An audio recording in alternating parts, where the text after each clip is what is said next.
In a dimly lit restaurant, laughter echoed as people enjoyed fine meals, their eyes suddenly turning toward a fragile figure at the door. A little girl, clothes worn thin, hair messy from nights spent on the streets, stepped inside clutching her empty stomach. She wasn't there to beg. She had something far braver in mind. With trembling hands, she pointed at the grand piano tucked in the corner, asking only for a chance. They mocked her, sneered at her hunger, and whispered cruel jokes. But what they didn't know was that this homeless child carried a gift that could silence even the harshest heart. Before we uncover how this homeless girl's single request would turn humiliation into awe, make sure you stay with me till the very end of this story. What happens next isn't just about music. It's about dignity, resilience, and the power hidden in those we often overlook. And trust me, you'll want to witness the moment that left an entire room frozen in silence. On a cold evening, the city streets bustled with people heading to warm homes, cozy restaurants, and glittering theaters. Yet in the shadows sat a little girl whose world was nothing like theirs. She was small, thin, her clothes worn and frayed, and her shoes barely clinging to her feet. In her fragile hands, she held a tattered piece of cardboard with shaky words written across it. "Can I play for food?" Most passers-by didn't even glance at her. To them, she was just another homeless child lost in the noise of the city. But for her, survival depended on courage. The courage to speak up, to ask, and to hope someone would notice. Behind those tired eyes was not just hunger, but a spark waiting to be ignited.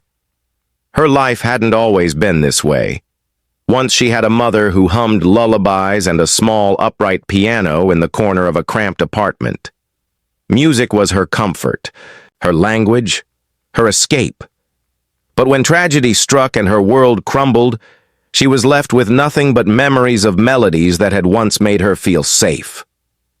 Now she sat outside a busy cafe, her sign catching occasional glances, most filled with pity, others with annoyance. Inside, the cafe buzzed with laughter and clinking glasses, wealthy patrons indulging in expensive meals, completely detached from the shivering child just outside their window.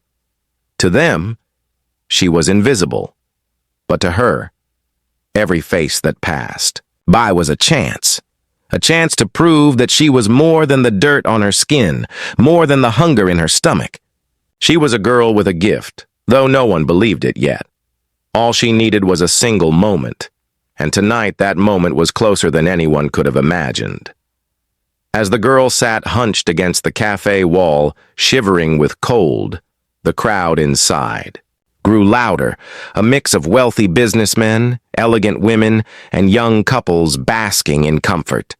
She pressed her cardboard tighter against her chest, whispering the words as though repeating them would make someone notice. "Can I play for food?"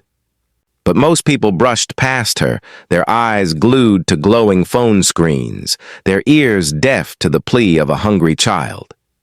A group of sharply dressed young men stepped out of the cafe, laughing too loudly, their voices dripping with arrogance.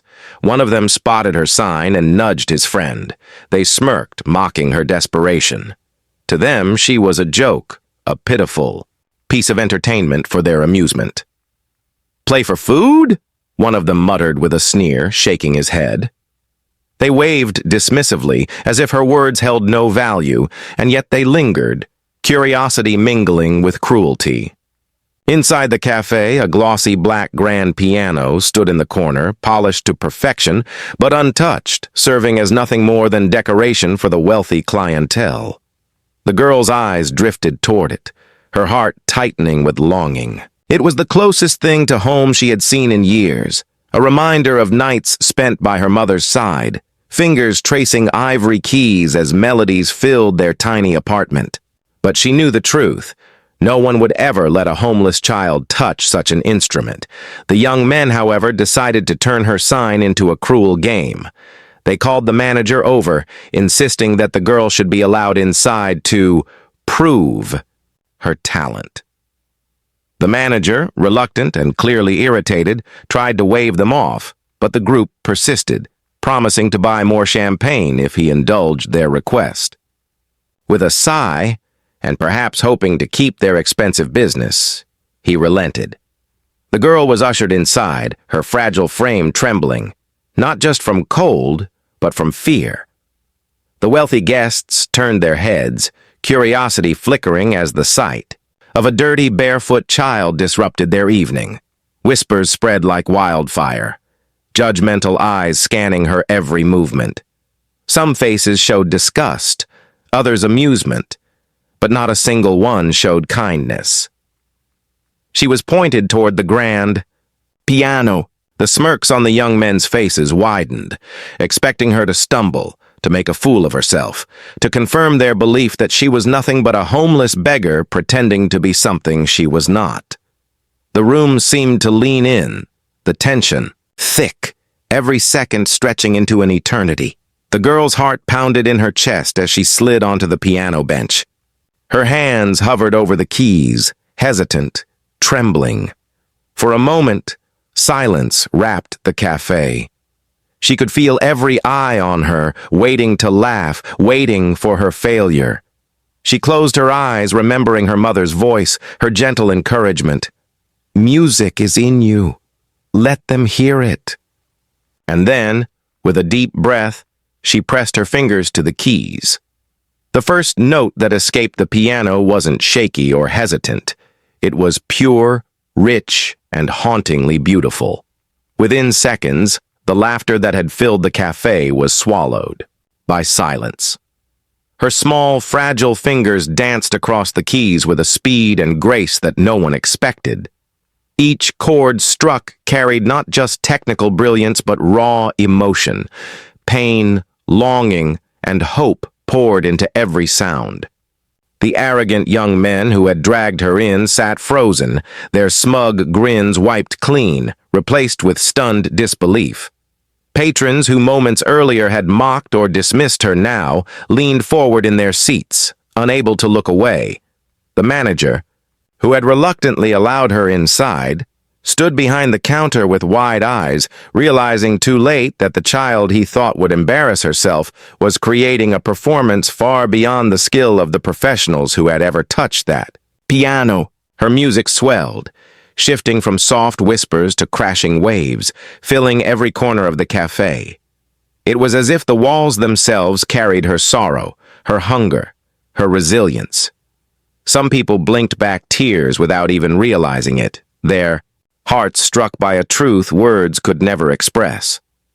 The child was no longer a homeless girl in rags. In that moment, she was a maestro, commanding the room with her gift. She played with a mastery that spoke of years of practice, of countless nights clinging to the piano as if it were her only lifeline. The weight of her suffering transformed into sound so powerful it shattered prejudice in the very people who had laughed at her minutes ago. And then, as the final note lingered in the air, fading like a sigh, silence fell once more. No one dared to move. No one dared to speak. The cafe, once filled with arrogance and judgment, was left breathless by the brilliance of a starving, homeless girl. For the first time that night, she wasn't invisible. She wasn't mocked. She wasn't unwanted. She was extraordinary. As the silence lingered, it was broken not by laughter or mockery, but by the sound of clapping, hesitant at first, then rising into a thunderous applause that shook the cafe. The same people who had laughed at her now stood on their feet, cheering for the girl they had tried to humiliate. Tears glistened in eyes that had moments ago carried scorn. The arrogant boys who dragged her in shrank in shame, their plan backfiring in the most humiliating way. The manager stepped forward, trembling, his voice barely steady as he asked who had taught her, but the girl lowered her head and whispered only one word: hunger. It wasn't training, wealth, or privilege that had shaped her. It was survival, the desperate need to express the storms inside her heart when the world refused to listen. Among the stunned crowd was a woman who had been sitting quietly in the corner, a well-known pianist whose name carried weight in the music world. Her eyes filled with awe as she recognized that she was not watching an amateur, but a genius. A raw talent so rare it could not be manufactured.